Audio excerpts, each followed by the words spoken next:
بسم اللہ الرحمن الرحیم۔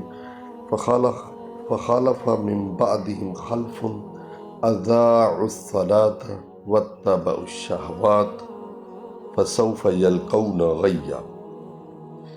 پھر ان انبیاء کے بعد ایسے ناخلف ان کے جانشین ہوئے جنہوں نے نماز کو ضائع کر دیا، یعنی ان کی جو امتیں آئیں انہوں نے نماز کو ضائع کر دیا، اس کو بھلا دیا، اس کو اہمیت نہیں دی۔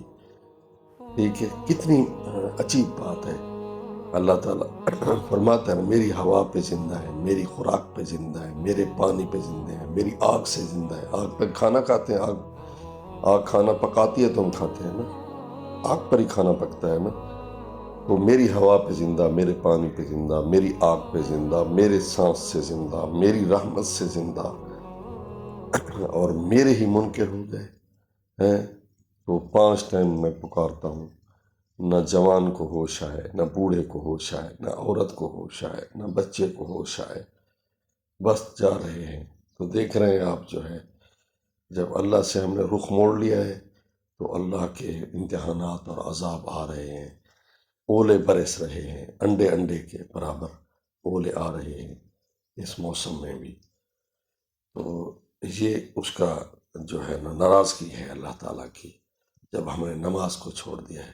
ایک ہوٹل والا ہمیں چائے کی پیالی دے، ٹھنڈا پانی دے اور پھر پیسے نہ لے، تو سب دوستوں کو بتاتے ہیں کہ یار یہ بہت اچھا آدمی ہے، بڑا اخلاقی ہے، میں نے اس کے پاس چائے پی ہے، لیکن جب میں جانے لگا تو اس نے پیسے بھی نہیں لیے، یار بہت اچھا آدمی ہے، اسی کے پاس جایا کرو۔